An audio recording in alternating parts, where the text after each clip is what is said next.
And the next 60 minutes here on Newsnight, almost a billion cedis budget for running the judiciary, parliament and audit service hangs in the balance as Finance Minister fails for the third time to present first quarter of 2024 budget, deepening conspiracy theories among NDC MPs about the outgoing government's intentions.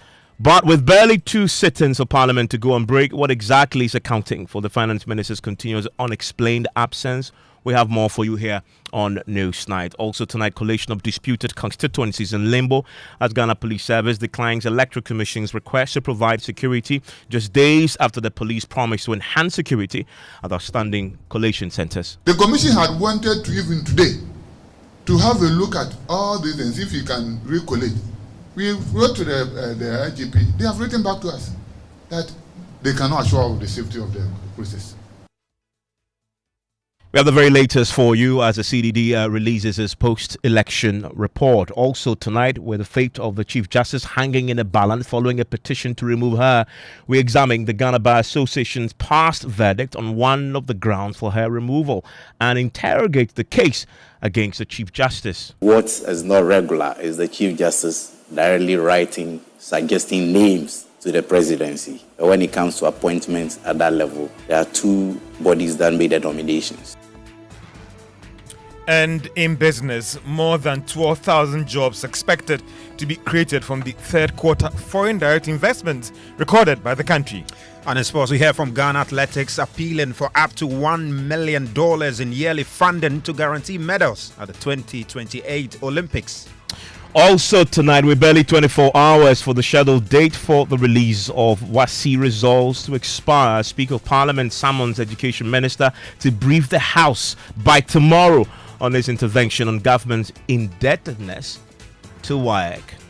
WAEC has to incur high costs of conducting examinations because materials cannot be procured in bulk and in advance. Also, WAEC is unable to pay examiners in time. I will bring you details as Minority in Parliament raises concern over the dire predicament of WAEC. We will just take your views and comments here on Newsnight 05511119997. My name is Evans Mensah. And I am Faustina Savo. Tonight, for the third day running, the Finance Minister, Dr. Mohamed Amin Adam, has failed to present the mini-budget to cater for the first quarter of 2025. This has set tongues waggling and conspiracy theories swirling among the NDC MPs in Parliament. Yesterday, the minority alleged a grand scheme by the government to hamstring the incoming John Mahama government by its failure to present the expenditure in advance of appropriation, which will pay public sector salaries for the first quarter of the next year and ensure government agencies keep operating. Parliamentary Affairs Kweku Asante joins us live with details. Kweku, just run us through some of the key things that have come up today. This morning, we expected that the minister will appear before the House to present the mini budget. This will not come in the form of the normal budget reading and the fanfare that comes with it. This will just be a paper that will be laid. He will get up on his feet and bow, and then the paper will be referred to the budget committee, who will consider same and present that to the House for a vote. That did not happen. You will recall that on Monday, this item appeared on the other paper, 68.1 billion Ghana cedis that the government is earmarking for the first quarter of 2025. And the expectation was that the minister will appear and do this on behalf of the president. He did not show up. The explanation was that he was caught up in a few busy schedules and then he will be present on Tuesday. On Tuesday as well, he did not show up, and the explanation that was put up by the majority leader, former majority leader, I should say, was Nsawam-Adoagyiri, was that a few changes here and there were being made to the documents, and the expectation was that the minister will appear today and bow for that paper to be referred to the appropriate committee. Mind you, yesterday, the NDC continued in their insistence that it appeared there is a sinister plot by the government to hamstring the incoming John Mahama administration to literally tie its hands and not enable it to be able to do anything.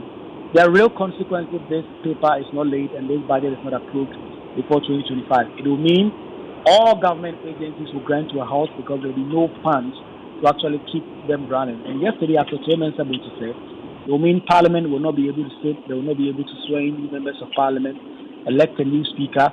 The President himself, who has just been elected, will also not be sworn in because of the financial commitment it comes to organizing that event, to swear him in and all that. So those are real concerns. And then the cherry on this is that public sector workers will also not be paid up until the government is able to authorize the withdrawal of funds in there. So of all this, we expected that the minister will come today. When there was time for that agenda, the Speaker of Parliament did indicate and called on the majority leadership to offer some guidance on what exactly was happening. At the time, Habib Idrisu, the first deputy majority whip, was in the chair and indicated that the minister was not ready, the document was not ready. The House then proceeded to do other things. As at the time Parliament was adjourning, the finance minister had still not showed up. And so for 3 days running, Faustina, that mini budget has still not been laid. And as we speak, there is no indication as to when exactly Parliament can get that and work on it, given that Parliament is expected to go on break either at the end of this week or for anything, perhaps do the first or second day of next week. Kweku, you may have to position rightly for me. There seemed to be some interruption with your voice, but I know you've been doing some digging to find answers. What exactly are you picking? So it appears the NPP side is trying to get some buy-in from the NDC colleagues. There are still a number of things on the other paper that government is really interested in. There are $350 million worth of tax waivers. They've been on the other paper as far back as 2021. A number of companies numbering close to 50 expecting various millions of dollars worth of tax waivers from the government to bring in materials for what government says is 1D1F. There is also a $250 million loan that government is looking forward for the Ghana Financial Stability Program. That is still outstanding. There is a matter of two Supreme Court nominees that the president nominated. They've been vetted. Their report is yet to be laid, but that is also still outstanding. And a host of other things that the government side is seeking to get. You will recall on Monday that the second deputy majority whip told Evans Mensah on Newsnight on this same program that they are trying to get the NDC side to also bring something to the table, then they can also meet them halfway. Yesterday on the floor of Parliament, Carlos Ahenkra did say the same thing and said that if the NDC really wanted the mini budget to come, then they should also come close on the tax waivers and other things. They should agree that at least those matters should be put on the table for discussion and then ultimately a vote. So what I'm thinking, and I was speaking to one leader on the NDC side in particular who was telling me that that is some of the advancements that have been made from the NDP side towards them, that they need to strike an agreement. You agree to do a few of these things and then we can agree to do these things. There's a sense that the outgoing government knows that whatever political consequence that will come from not paying government workers who may declare strike and other things next year will not come to them because they are out of government. And that is why ordinarily, while this is a government business, it is the minority that are much more interested in it and asking for it. But the government side seem to want to strike some agreements on other issues that they believe are outstanding. And so we are expecting that some conversations are going to be had. The Speaker of Parliament himself perhaps will intervene to try and see if some compromise can be reached, that the minister can put this important document before the House before it goes on Christmas break.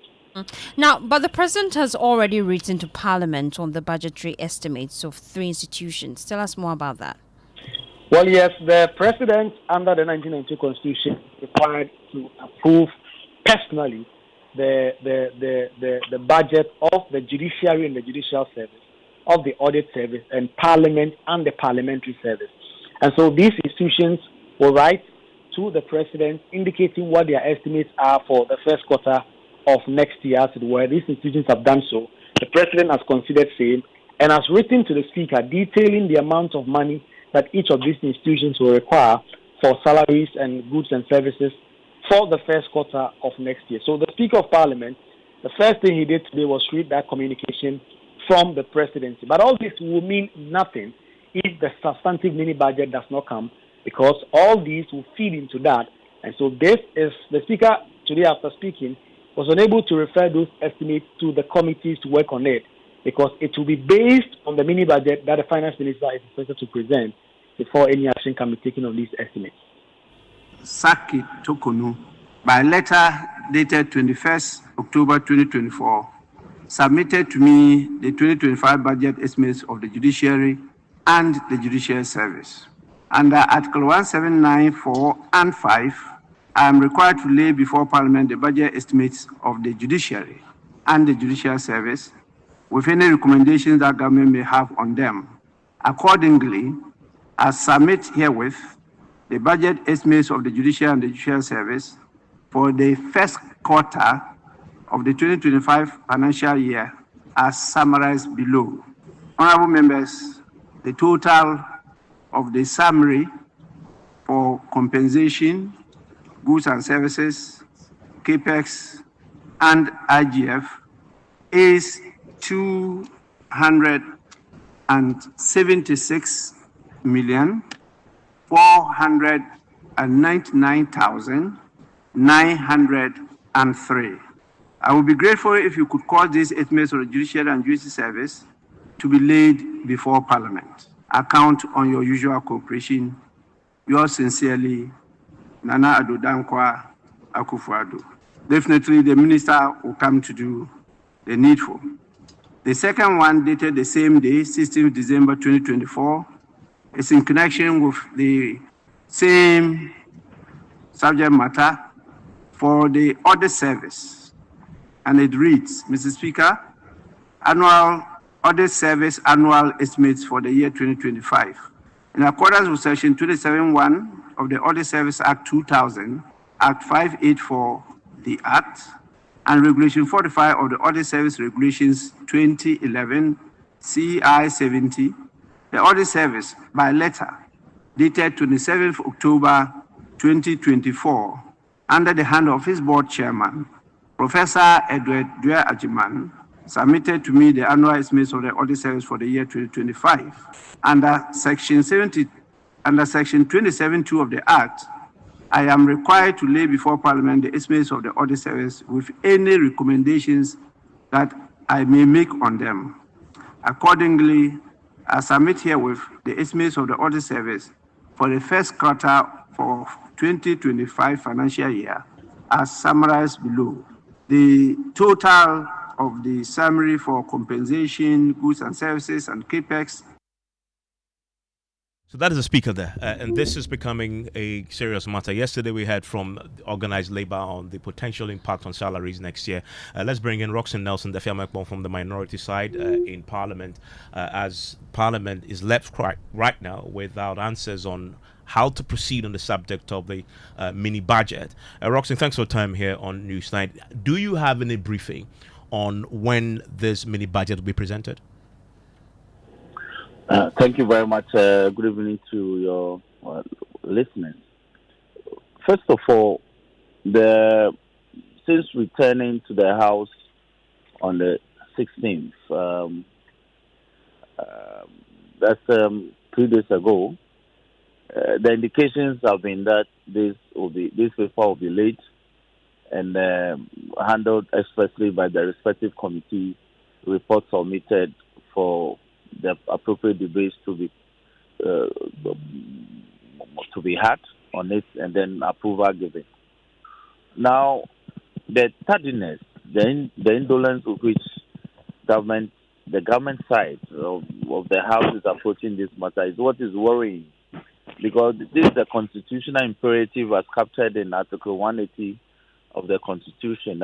For the sake of our listeners, let me just state that Article 180 of the Constitution provides that where it appears to the President that the Appropriation Act in respect of any financial year will not come into operation by the beginning of the financial year, he may, with the prior approval of Parliament, by a resolution authorize the withdrawal of money from the consolidated fund for purpose of meeting expenditure necessary to carry on the services of the government in respect of the period expiring 3 months from the beginning of the financial year, or on the coming into operation of the Act, whichever is earlier.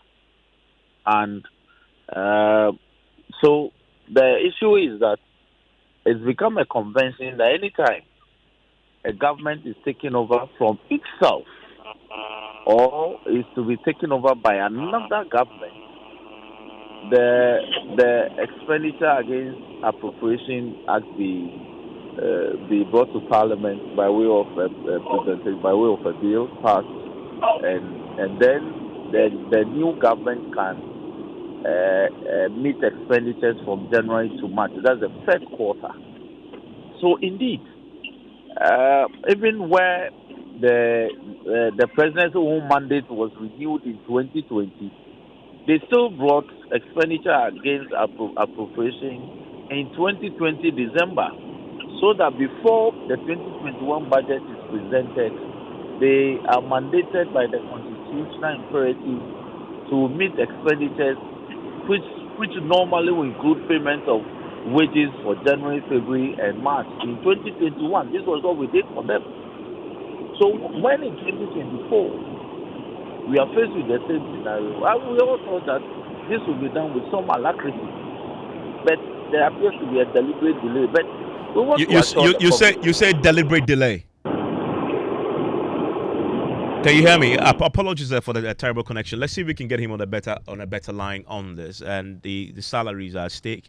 If this is not addressed before Parliament proceeds on that recess, we believe as early as Monday, that means in January, when this Parliament returns, there will be a situation where there'll be possible government shutdown. This is something you hear in the US, but it looks potentially very likely here in Ghana. We'll get further clarity from him as he started using the words like deliberate, and he needs to tell us why he believes that's the case. He was also going to give an assurance to workers who have been complaining about the potential impact on them. We'll stay in Parliament a while longer, Fosti, because we know that in Parliament also today, the subject of the government's indebtedness to WAEC, which has crippled his ability to function, also came up, and the Speaker was quite livid about it, asking the Education Minister to come to the House and brief it on what it intends to do, because it really has to do with Ghana's ability to go to the examinations as we have it currently. What is it that we know happened on the floor today? Well, indeed, the Speaker directed the Education Minister, Dr. Yaw-Adutrum, to brief the House on the ministry's plan to deal with government's indebtedness to the West African Examination Council. Well, the council is owed 118 million Ghana cedis by the Ministry of Education, and they are grappling with broken down scanners crucial for processing objective test answer sheets. While the essay marking ended on November 29, 2024, the scanning of objective cards, initially scheduled to conclude by November 30th, has been delayed due to the malfunctioning equipment and the lack of funds for repairs. Presenting a statement on the floor of Parliament, the ranking member of Parliament's Education Committee, Peter Nochukotwe, said the release of the results for senior high schools who wrote WASI hangs in a balance. Mr. Speaker, the West African Examinations Council was established as an international organization by International Convention in 1952, with its headquarters in Accra, Ghana. To further give legal recognition to the convention, WAEC Law Act 719 of 2006 was passed by the Parliament of Ghana. By the contents of the convention, each of the 5 member countries was to establish a local or national office that was to be responsible for local examinations. Mr. Speaker, as we all know, WAEC is a non-profit making organization and therefore operates on subvention, subscriptions, and fees, both at the local and international levels. The main function of WAEC is to review and consider annually, in consultation with members, examinations to be conducted in the public interest, which must have international recognition, and to conduct such examinations as appropriate, award certificates comparable to those issued by equivalent authorities internationally. The WAEC, Mr. Speaker, at the local level, has been responsible for conducting 2 major examinations on behalf of the government of Ghana. These are the Basic Education Certificate Examinations and the West African Senior Secondary Certificate Examinations. Mr. Speaker, currently, there is a serious financial challenge facing WAEC with regard to the conduct of the 2024 WASI, post-examination activities, and the release of results. According to a press release by WAEC on 19 December, WAEC stated that the Ministry of Education was owing the Council the sum of 118 million Ghana cedis.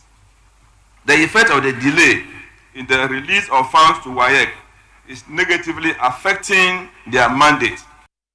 And we'll hear from WAEC how exactly this is affecting them. The good news is the Adoagyiri himself, the education minister, was on the floor. He gave this very brief response. It's just a very simple statement about WAEC being owed some money, which he put at 118 million Ghana cedis. Maybe your attention has not been drawn to it. Yes, honorable members, this is not question time, but it's a statement. And what has happened are just comments coming from members. That definitely is permitted. Minister, kindly take all on board and then try to clarify the situation by tomorrow. That should be sufficient because the image of our country is also at stake. We want to disabuse the minds of Ghanaians if what is being rumored in the social media is incorrect. So please, by tomorrow, you should have some evidence to share with us on this matter. So the question was put to him, but he didn't have the answers today. Although, yes, he was on the floor, Adoagyiri, the education minister. And so he's been given now time to return tomorrow with the answers to the questions that were put and the concerns raised by Peter Nochu Kotoi. Thankfully, we can speak to John Kapi, who is the head of public affairs at WAEC, who joins us on the line right now. John, thanks for your time here on Newsnight. Very quickly, how much are you owed now? We're told 180 million. Thank you. Good evening. That's what I'm That is correct. It's 118 million. And there was a suggestion on the floor today that has crippled your ability to function. How exactly? Well, that is true because as we speak, we have been able to get examiners who mark the theory and the practical papers. We are done with that. The people started paying them for their services. Now, what is left to be done is to scan the objective answer cards, and those machines are broken down, and unfortunately, we don't have the finances to fix them. What have you heard from government on this? Government has been silent about it because as at the last time some monies were released weeks ago, just before the elections, we were given some 32 million Ghana cedis, but then we had already presented this issue. So once the money is reflected, we wrote again to the minister indicating that that money was not enough for us to be able to pay the examiners as well as fix the machines to continue with the scanning of the objective test answer cards. But as we speak, we have not received any communication from him. Essay marking, from what I understand, was scheduled to end November 29th. It has delayed now. What does it mean for exams itself? And we know that the future of our kids are at stake here. Are you able, and I know you work with timelines because this is the West Africa Examination Council. You work within a regional body. Are you behind time when it comes to your counterparts in other West African countries, and what really does it mean for the child in school? Well, for the essay and practical papers, as I said, those ones have been marked. Those are done by examiners. They are done with their work. Now, if you talk about timelines, yes, we've not been able to keep to our timelines. I would say that thankfully, this particular exam was conducted for candidates in Ghana only. And so our colleagues in the other countries do not have any challenges. They have already conducted theirs and released their results. It's left with us here in Ghana to release the results. And unfortunately, our dates that we set for the release of results was supposed to be tomorrow, 19th. But unfortunately, as we speak, it is not possible for us to release the results tomorrow. Do you have a deadline for releasing those reports, or is now you are in the state of not knowing when exactly you can release the results? We don't know exactly when we release them because the components that we are supposed to work on has not been done. So once funds are released, I will fix those machines. would continue with the process, and hopefully we will release the results. John Kapi, thank you very much. And that there is the clarity. So unless this is dealt with, they are unable to release those results that are affected by this. Let's return to our earlier story, the story around the mini budget, the budget for the first quarter of 2025, which really has a lot to do with workers' salaries. And if you're in the public sector, your salary is in there. If it's not approved, you will not get paid. In fact, the entire government machinery will have to grind to a halt because there'll be no money to run it. Just before we switch to the subject of WAEC, we're listening to Roxanne Nelson Dafiamekbo on the minority side make the point that it appears to them that this is a deliberate ploy on the part of the government and the finance minister to frustrate the process. So next year, they will have to bear the brunt of workers who will be very, very upset that they're not going to be paid in January, February, and March. Let me bring him back into the conversation. You use the word deliberate. Why? Deliberate because the government side in Parliament are aware that Parliament may rise on Friday for the Christmas and the New Year's break. And so by the time we are back after the New Year, the life of the current budget would have been caught by a flushing of time. So, but the life of the government will not end at the end of 31st December 2024. It ends at midnight, 6th January 2025. So they'll be incurring expenditure between the 1st of January and the 6th of January.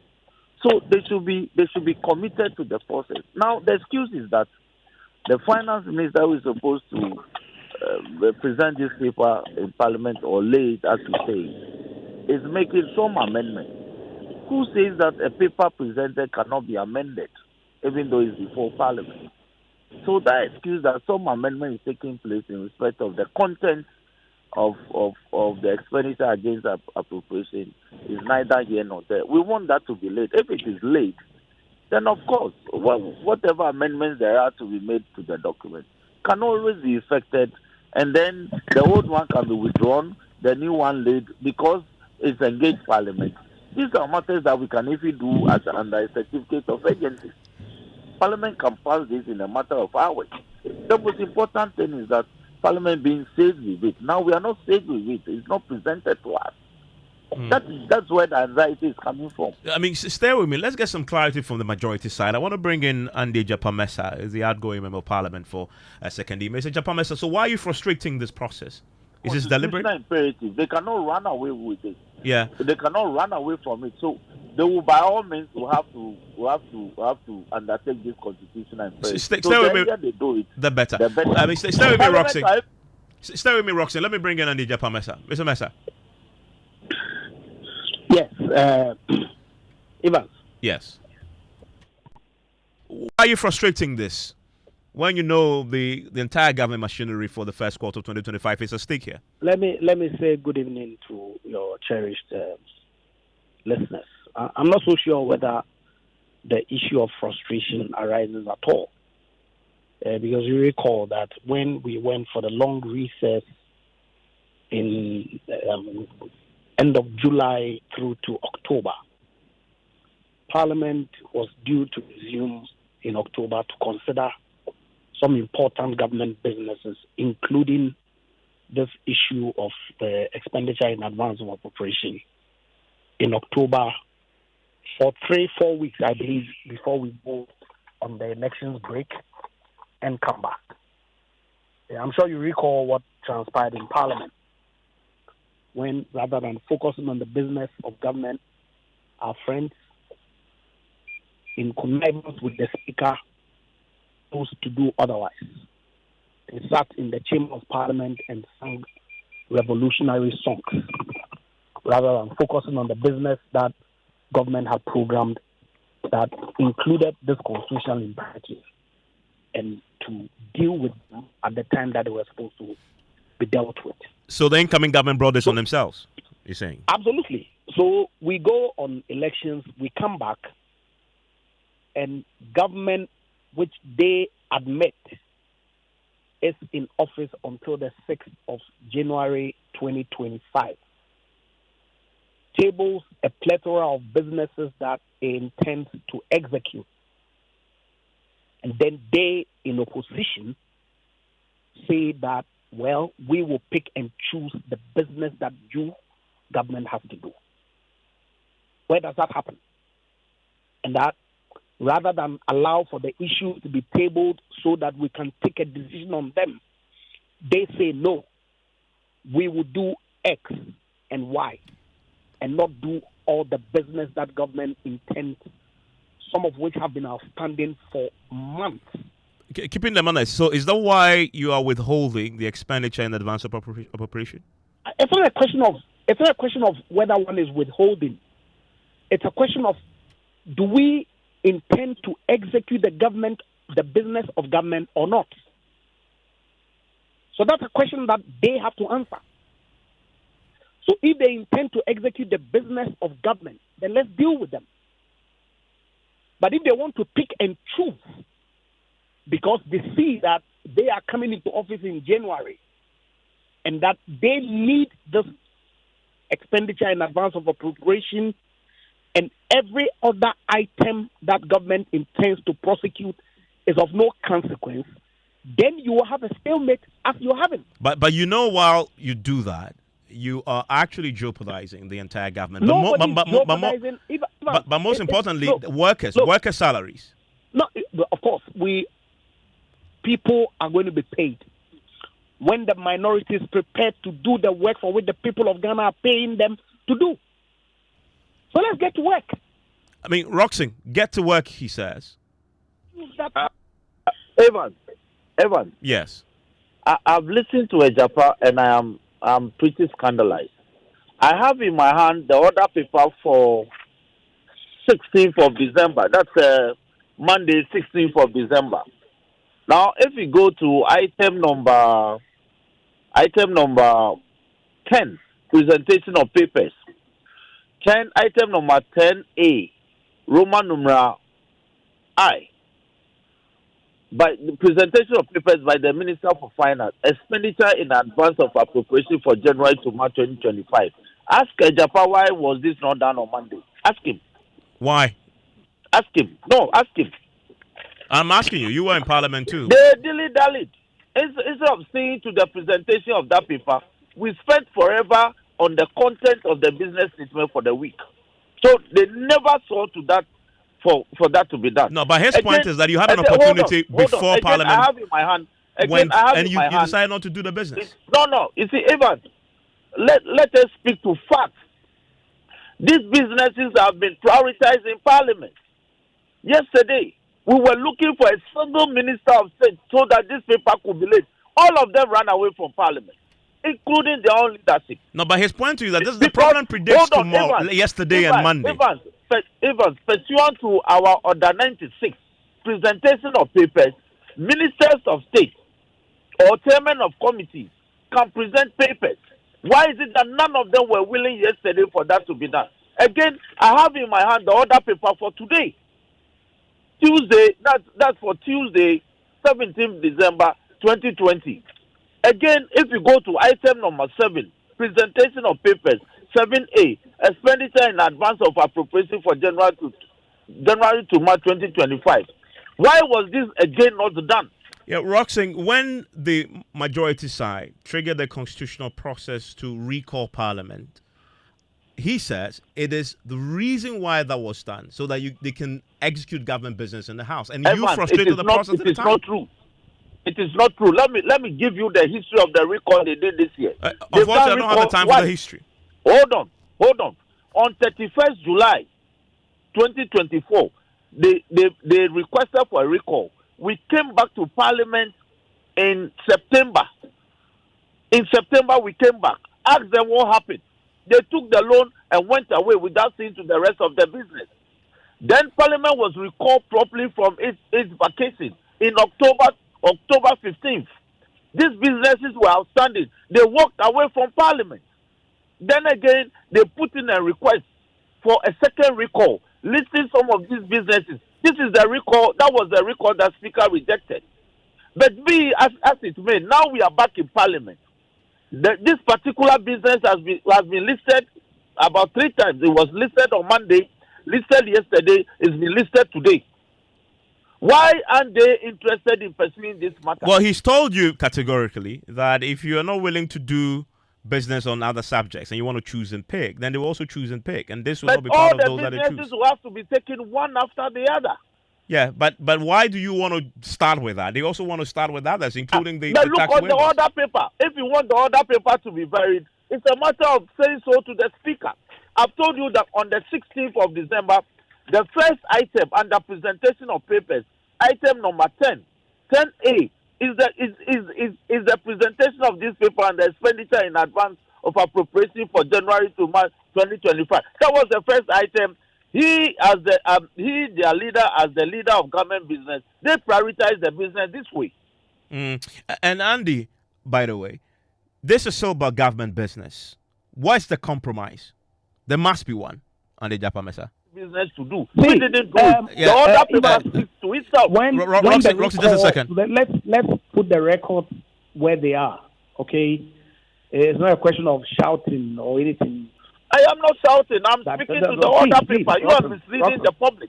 That was the first business in terms of priority on the order paper. Know the conversations that have taken place in conclave between your leadership, our leadership, and the speaker, as regards the business that you and your side would accommodate and those that you will not accommodate. You know. So it has nothing to do with the other paper or what item is listed first. In any event, when the recall was triggered in July, certain matters that were listed for which the speaker adjourned Parliament abruptly, was what was requested for us to determine. Through August, the speaker did not act. We came in September when leadership met in conclave. You guys insisted on the items that you were going to agree to be listed. At the time, the expenditure in advance of appropriation was not part of the items. Because indeed and in fact, it was during the third retreat of cabinet when the first quarter expenditure in advance of appropriation was tabled for consideration, end of September, I believe, before it was listed for the third or fourth meeting of Parliament. Okay? Now, when we came in October, we all know what happened in Parliament. You were fighting to be in majority. You sat on the floor, the hallowed floor of Parliament, and sang revolutionary songs. Well, Andy Japamesa, that is history, and I made the point earlier that I'm really not interested in that. I mean, for the workers and for the issues yes, in their proper but that history we all know.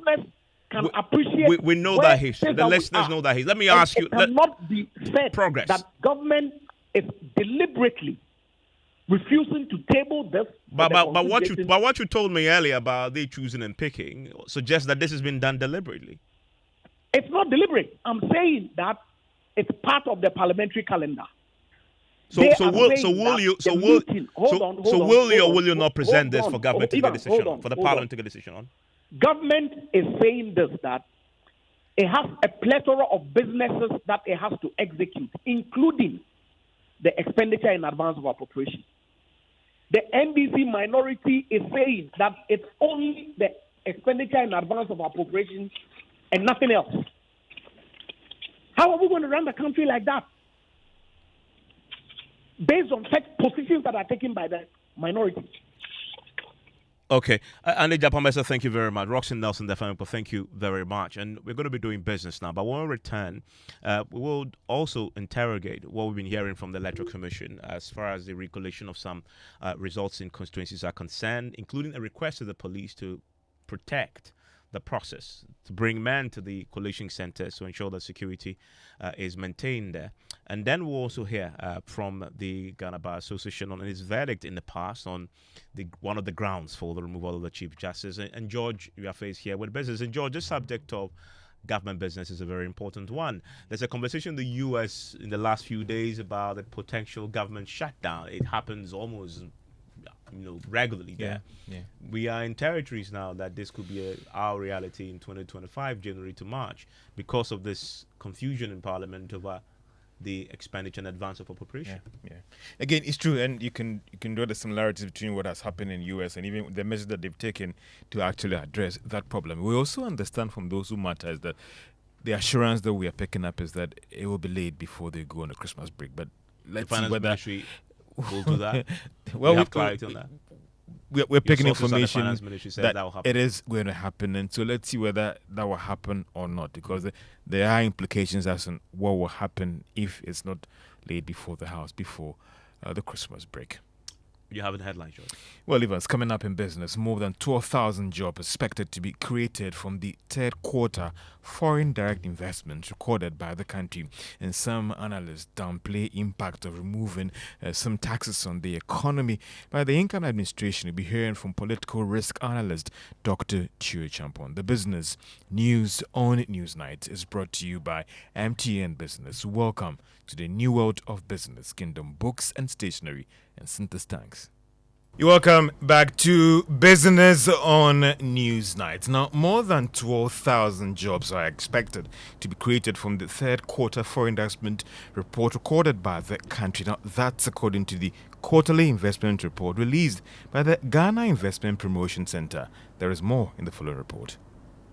These are jobs that will be created from 180 projects that the Ghana Investment Promotion Center registered in the third quarter of this year, which was valued at $316 million. The projects that were registered represent an 8% increase over what the country recorded in the same period for last year. The jobs should be coming from sectors like agriculture, building and construction, exports, services and tourism. The rest are manufacturing, general trade and liaison. More than 80% of these jobs will go to Ghanaians, while foreigners will account for the remaining 11.7%. The quarterly investment report also showed that 43 wholly Ghanaian-owned projects were registered for the Ghana Investment Promotion Center for the third quarter of this year, which is said to be valued at $1.3 billion.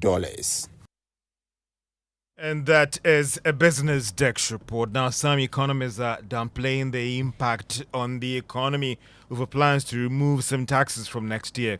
The Income Administration, led by President-elect John Mahama, has promised to scrap some taxes within the first 90 days in power. One can talk about the E-levy, the COVID levy, the 10% levy on bedwettings, and the emissions levy. Economist and political risk analyst Dr. Chio Champon is one of those analysts that we have been engaging. Let's hear his thoughts.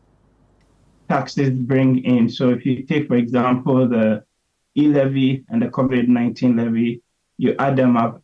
Last year we got a little around 3.4 billion Ghana cedis. If you convert that to dollar terms, that's a little under $300 million. Now, again, for emphasis and context, I don't think that giving 3 billion plus just for those two tax handles to Ghanaians back, and the fact that this would help ameliorate and cushion and deal with the present cost of living crisis is something that the government would not be able to do. Number two, I also don't think that the fiscal impact of this will be as big as people are actually, making it out to be. Economist and political risk analyst Dr. Chio Champon. Now, senior lecturer at the Department of University of Ghana Business School, that is Dr. Chio Champon, that's Dr. Benjamin Amoah, has expressed worry about the rise in non-performing loans by banks. According to him, a robust and efficient credit scoring system could help deal with this challenge. He's been speaking to Joy Business. So long as you provide credit in any form, as a bank or even if you are selling normal tangible goods and services and it's on credit, you will have the problem with non-performance in terms of loans or credit. It's moving more from cash-based transactions to a credit-supported economy. We'll be confronted with non-performing loans. But the issue then is the high level of non-performing loans. That clearly shows that we are having challenges and difficulties in loan management from the banks. And that will start from when the loan request is made by the client. The process that the client will go through, the before loan process, right? Then the after loan. Once we start building up these culture of credit scoring, right from the universities or let's say the tertiary institutions, young adult level. And then you have your credit score, you have a score, it will be your responsibility to maintain a good score. Dr. Benjamin Amwa is a senior finance lecturer at the University of Ghana Business School, speaking at the launch of the Financial Literacy Educators Association of Ghana program today. That was launched, the launched association, University of Ghana Business School today. And that's all for business on News Night. Let's do sports now. Ms. Bao is here with the latest. Yeah, Evans, the president of Ghana Athletics, Bao Hussein, is urging the government to commit up to $1 million in annual funding to secure a medal at the 2028 Los Angeles Olympics. He says the Ghana's 72-year medal drought, which continued after the 2024 Paralympic Games, can only end with consistent investment in athletics. Preparation start now. Olympic game is so huge that if you leave it for federations to prepare for it, we will never get there. The federation can get the athletes, the federation can get the coaches, but the federation will lack the financial muscle to be able to get the athlete to where the athletes want to be. Australia, they are doing it. UK, they are doing it. Kenya, they are doing it. Why can't we do that? So our preparation for the Olympic 2028 should start 2025, not only by word, but it should also be by deed. If the state of Ghana give her resources, Ghana Athletics give her resources every year, between $500 to $1 million a year, I can guarantee it that 2028 Ghana will win a medal at the Olympic Games. That's Bao Hussein, president of Ghana Athletics. Meanwhile, the member of parliament for Ibuakwa South, Nsawam-Adoagyiri, has called for rather a thorough cost-benefit analysis of the sector to guide strategic investment and harness its economic potential. Evans, that's it for sports. Thank you very much, Ms. Bao. And it's time now to shift our attention to the collation of disputed constituency. That is in limbo, Evans, because the Ghana Police Service, they have declined the Electoral Commission's request to provide security. The collation of some of the results from some constituencies, including Dome-Kwabenya, Abligma North, and Nsawam-Adoagyiri, was expected to continue today. However, that has failed to come off as scheduled. Head of training at the EC, Dr. Nsawam-Adoagyiri Kweku, explained that they wrote to the police to provide security. However, that request was shut down. Some people are saying the commission should have done A, B, C. Right now that we are here, let them come here. All of us will run away. Who will be bold enough to meet them? Who? All of us will run away. So we need to also talk of the security of the processes.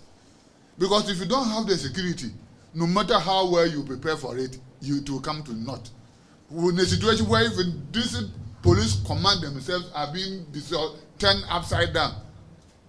And the other day I was saying that now no part of the collation process is safe because they can come in at any time.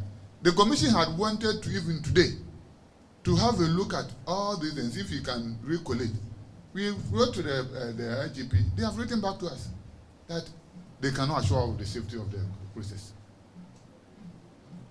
I have the letter. I just showed it to you. So, where are we now? And I don't think collating results where people know the results from the polling station should be something that we should be fighting over.